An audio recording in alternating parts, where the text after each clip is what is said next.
See, you guys, this is why you always double down on your gambling. I'm gonna preface this video with saying this is my first Spectre specific build I've done, and I only have done a few Summoner style builds prior to doing this one. So there's a good chance I missed some obvious things for building a Spectre Summoner, but I do believe I also have pushed the envelope for some interesting ways to min-max Spectre damage to the extreme. The first half of the video I was rocking a build with a 5x budget. With the second half of the video, I'm adding in a Bottled Faith, an Animate Guardian, an Awakened Orbed Offhand Shield, and a chess piece with Life, as well as the +1 to Spectres.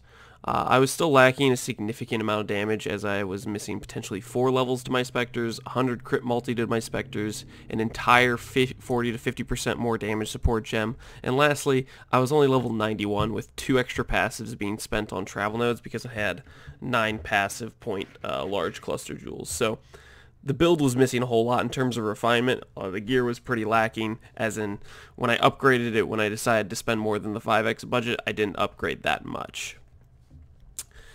So, that being said, let's get into the gear that makes this build work, and maybe I can interest you in developing your Spectre damage to the extreme. To start off with, we're going to use some unloved items in this build. The first of these is Perkwill's Toe. Perkwill's Toe gives our nearby allies lucky damage, which means our allies' damage will roll twice. So if our allies can roll from 1,000 to 2,000 in their damage range, and their first roll they hit 1,000, with their second roll they hit 2,000, lucky means it'll pick the larger of the two numbers. So in that specific case, they're going to hit for 2,000 rather than 1,000. In this scenario, lucky damage was 100% more damage. This is a best case scenario type of thing, where you have 2 rolls and one's the minimum and one's the maximum, and you get the maximum because of lucky. But on average, it's not going to be quite that much damage, while it will still be a significant damage increase. This varies based on the range you have of damage. So the wider the range is from your minimum roll to your maximum roll, the better lucky damage is for the build. So with that in mind, basically I would just check your Spectre's damage and see, hey, are these guys, do they have a wide range of damage? Then there's more reason to use Perkwill's Toe, whereas if they have a pretty small range of damage, then there's less reason to use it, and you could get more tanky options like the Amulet that makes Spectres take 10% of damage, stuff like that. For our rings, they're fairly uneventful. We only have life and resistances on those. A high invested character could also pick up some nice minion mods as well. I believe there's some influence mods for that, but for our build, we didn't spend much on our rings. We spent a couple chaos per ring, and we just picked up resistances and life, as well as buying a avian beast to craft aspect of the avian in the bestiary onto one of the suffixes of our rings. Next up, for another unloved item, we are using Algor Mortis, the gloves everyone hates to see drop in the Simulacrum. These gloves, believe it or not, are actually pretty strong. They allow us to increase the lightning damage enemies take by up to 35% just by being in our chilling areas. This is easily done by us using Arctic Breath, which allows us to apply EE and create chilled ground at the same time, thus making the enemies take 35% increased lightning damage from our Spectres. So it's a massive damage boost for us, and we get some good use out of it. Next up, our wand. This is another couple chaos item we picked up with just the incursion minion damage mod with a trigger socketed spellcraft. This is so we can keep our bone offering up as well as our desecrate.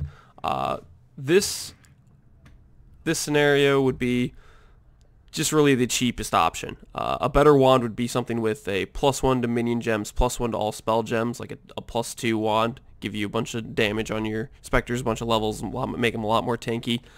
You could even, best case scenario, get those 2 mods with the incursion mod. That'd be an extremely rare case, and probably that wand doesn't exist for the most part. But either way you look at it, this wand could use some upgrading. If you have the budget for it, definitely look at getting either the +2 wand or a +1 wand with the incursion mod, something like that. Next up, our helmet we acquired for about 10 chaos. We just bought a helmet on the market that had +2 to minion levels, hypothermia support, and +3 crit chance to spells. This is great for a pseudo 6-link helmet for our Spectres, but could be greatly improved by getting a Shaper / Elder dual influenced helmet. That way we could get +3 to minion gems, hypothermia support, minion damage support, +3 crit chance. Really, there's a huge amount of damage boost you can get if you have the money to craft an item level 86 bone helmet. You awaken or orbit with a shaper helmet, and then you fossil craft with like bound plus frigid. You can maybe even mix in pristine or dense to try to limit your prefix pool, stuff like that. But you really can get a ton more damage out of this helmet than what we have here. For our chest piece, we use any chest piece with +1 to Spectres. Ideally, we want one with max life and then an open prefix so we can craft gain life as ES mod on it. This is just to help us get basically some good hybrid EHP going. For our shield, we work with a shield swap. So this is something I haven't seen too many Spectre builds do. Frankly, I don't think I've seen any Spectre builds do it. Whether or not people are doing it or not, I don't know. But what we do is we get a shield with the Redeemer, and I think the other one's Warlord or Crusader influence mods, but basically they're +2 to minimum power charges and +2 to minimum frenzy charges. Ideally, we awaken or orb a shield with those two mods together, so it has both of those. And whenever we shield swap, we put our shield swap on a random mouse button. We set it to the mouse button on like the side of our mouse so we can just double click it real quick to pop a shield swap, and it gives our minions +2 of each of those charges. So it basically is a way of keeping our minions constantly at a minimum of 2 frenzy and 2 power charges, and we only have to shield swap every 10 seconds, and it takes a half a second to do. It's pretty easy to manage, and it allows us to basically get the benefit of 2 shields. So usually you see minions build use either Victorious Charity, or they'd use this shield not in a weapon swap, and that basically doesn't allow them to benefit from 2 shields, because with the shield swap we basically get to equip Light of Lunaris, which gives our minions 50 plus crit multi and 80 crit chance, and then we can shield swap to also give them the benefit of the frenzy and the power charges. So I'd highly recommend doing this if you are making a minion build of any kind. It is massive amounts of damage and basically allows you to benefit from 2 shields at once without too much effort. Next up, our boots. We use the Stampede to get another anoint while increasing our mobility due to losing our flasks, which we no longer have due to our belts. You'll notice with this anoint we just grabbed a cheap life node. Really, you'd want to grab something like Constitution rather than what we grabbed. Same with the Amulet anoint. Those are both pretty questionable anoints. You could grab better ones. Speaking of our belt, we grabbed the spiciest amounts of damage here possible. Our belt, the Umbilicus Immortalis, I probably pronounced that wrong, causes our zombies and specters to benefit from our flasks. This allows us to cap our minions' crit chance as well as get an enormous damage boost.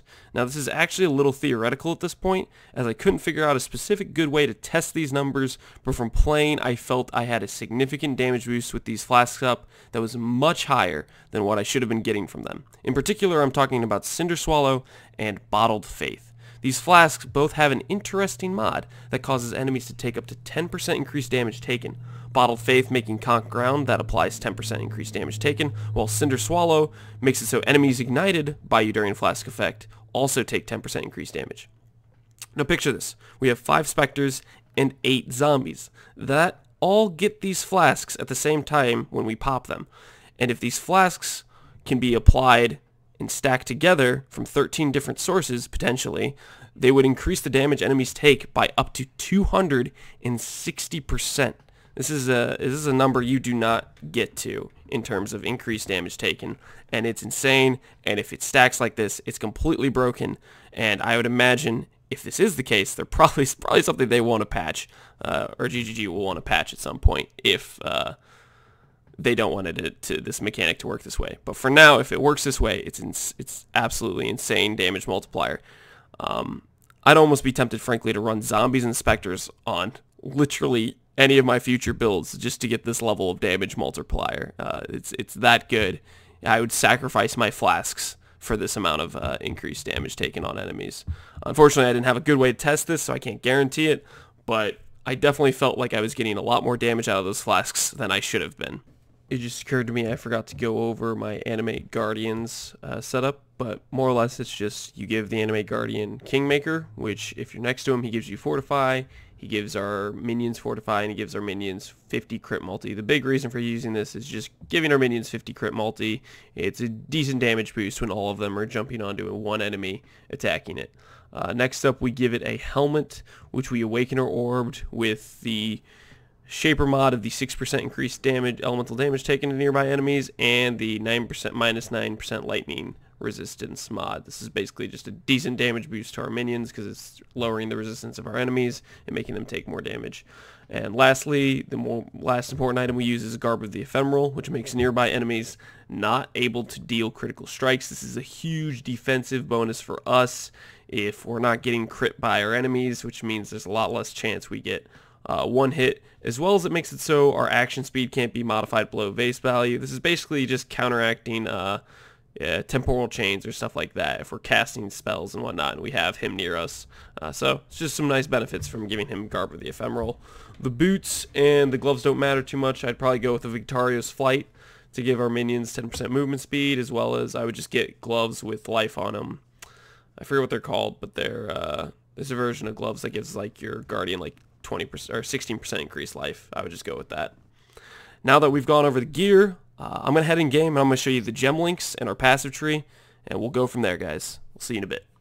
I just realized I completely forgot to go over which Spectres I'm using. I originally tested out a few of them, one of them being Slave Drivers. I thought that was one of the highest damage ones, but Slave Drivers, their clear was only kind of okay, and I found that they died, whereas my other Spectres didn't. So the ones I ended up liking the most, and the ones I'd recommend to you, are Sintel Synthete.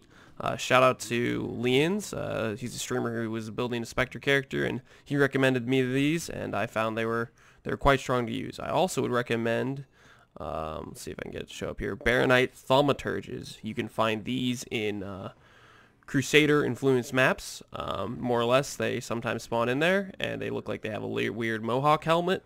Look for those guys on the ground. They're also pretty strong, and I'd recommend. They're probably one of my favorites in terms of animations of the attacks they use.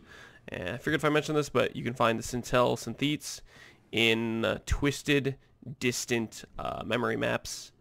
But while you're leveling, before you're getting into maps and you'll be able to get these other guys, I'd recommend just grabbing some Slave Drivers in Act 5, the control blocks, I think. But yeah, these are the ones I'd recommend for you guys to use for lightning, spell damage, Spectres.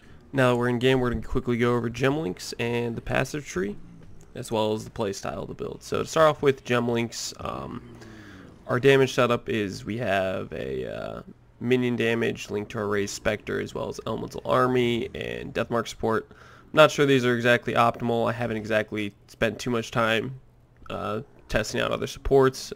This thing you can play around with, see if you think something works better for you. I would highly recommend Deathmark support, as it basically helps you control your minions a little bit, especially if you run into a cannot die pack. It's very nice if you can target the stupid cannot die monster. Other than that, like, obviously I didn't put quality on these support gems. Obviously I didn't get awakened versions of the support gems, like I could have gotten awakened minion damage. I didn't min-max this build. I was basically doing it on a budget, and then after I had killed Awakener 8 on a budget, I decided to swap in a Bottle of Faith and an Awaken Orb Shield and get an Animate Guardian that actually won't die. Stuff like that. But that's the helmet setup for our Spectres. Then we have Convocation, Flame Dash, and we link this to level 3 Enhance. That's basically just the quality makes us get more cooldown recovery speed on our Flame Dash and our Convocation, so we can use those more often. It's basically just to control your minions, keep them close to you, and just for moving around and dodging attacks and whatnot. For our chest piece, we basically used a Jeweler's Touch on our chest we bought to get a 5-link, and we linked Minion Life, Meat Shield, and Empower to our Animate Guardian and our Raised Zombie. This is basically just to give them as much life as possible so they don't die. I fortunately did not have my Animate Guardian die when I did Awakener 8. When I did Uber Elder, he stayed alive for the most part. His health did dip in some scenarios, so I'm not sure this is the tankiest you could get him, and you should still maybe be a little bit worried about him dying if you have, you know, a few X invested into his Garb of Ephemeral and Awaken Orbed helmet and his Crit Multi Kingmaker Axe. So definitely, maybe this is good for most content, but I'm not sure I would take him into like 100% Delirious map. I'd be worried about him dying in that scenario. For our boots, we have Arctic Breath. We have this link to Curse on Hit, as well as Conductivity and Assassin's Mark. This is basically a, whenever we cast Arctic Breath, we proc Chilling Ground, right? So the enemies take 35% increased lightning damage, as well as we proc our EE, so they have 50 less lightning resistance there. And on top of that, we are getting a double curse off for minus lightning res as well as Assassin's Mark. For our gloves, we just have Discipline and Summon Skitterbots. These are just basically two of the ores we're running. The third one is Aspect of the Avian. You could, I think you could fit in basically a cast when damage taken setup if you wanted to. I'm already using Bone Armor, so I think that's maybe why I didn't. But if there's some others Gemlink setup you want to use, here's a good spot to do it. I have extra slots I didn't even use. I didn't take the time to even think about. For our wand, we have Summon Stone Golem, Desecrate, and Bone Offering. I use Bone Offering because with how bad my gear was in terms of actually having a good EHP pool, I felt I needed the defenses from the block, but your minions could get a lot higher damage if you went with Flesh Offering. As well as I went for Summon Stone Golem here for just life regen again. Without flasks, it's hard for me to sustain this life. I mean, I get the Consecrated Ground from my minions because they proc it everywhere, so I have some life regen from that, and I have the life regen from my Stone Golem, but without a life flask, it does feel a little sketchy at times. I also used a faster recharge start Discipline to help keep my ES up, along with the ES recharge not getting stopped by damage key notable. For all the Gemlinks there, I was going to go over real quick the playstyle.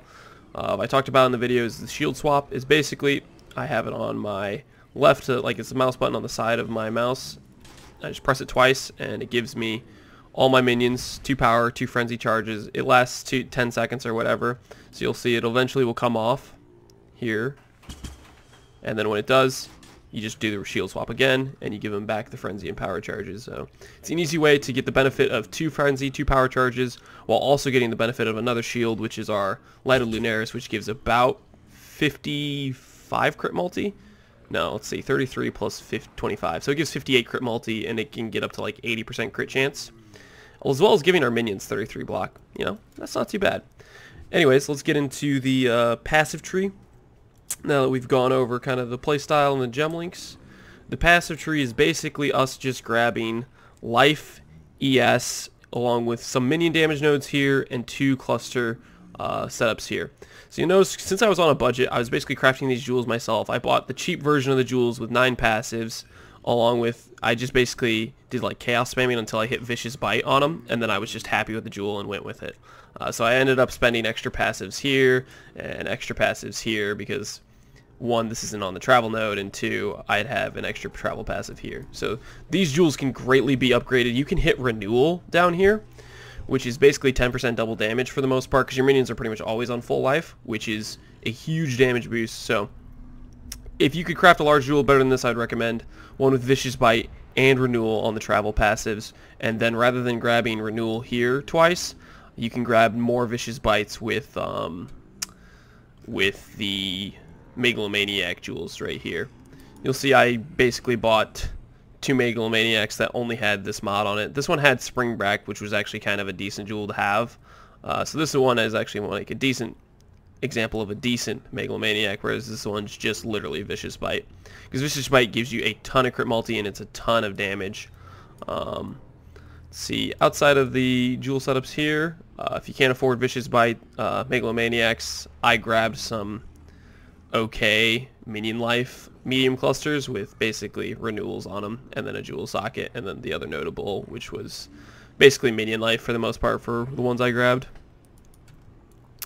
Outside of that, you make sure you grab Necromantic Aegis, Elemental Equilibrium, and Wicked Ward. Those are your keys. Notables, this is basically making your ES recharge work. This is making your minions benefit from your shields. This is making it so when you hit enemies with the Arctic Breath, they have 50% less lightning resistance. Other than that, that's the basics of the tree. With a higher level, you can min-max this further and probably get a lot more EHP as well as damage. That's the passive tree. That's the gem setup. I forgot to mention this in the video, but other flask setups I use besides just these 2 here for the insane damage boost they give. I also use a diamond flask to basically crit cap. I don't know if I even need this for the most part, but I use it anyways. As well as a Wise Oak for 15 pen. And I've been debating on whether using a Vessel Vinctar or a Mana Flask here, because we already shock enemies with the Skitterbots we got going on, because we're also chilling them so that way they benefit from hypothermia. But along with that, I'm not sure if they have mana sustain problems, then the Mana Flask would probably fix those. I didn't get to test this out too much if I felt like I was doing more damage with the Mana Flask versus if I was doing more damage with the 10% pen from Lightning. It also gives 20% Lightning damage leech, which is kind of nice for sustaining their life. So it's kind of up to you. I would test each of these and see which one you thought was basically doing more for you. So that's the basics of the build. I hope you guys enjoyed this one. I hope I maybe opened your eyes to some new ways you can min-max Spectre damage if you've built Spectres before, or maybe piqued your interest in making a Spectre build for yourself. I think this is definitely one of the highest damage potential skills in the game is Spectres with Vicious Bite. Vicious Bite is absolutely it's absolutely nasty for damage in terms of what you can get out of your Spectres and zombies and whatnot. So that's the build, guys. Hope you liked it, and I'll see you in the next video.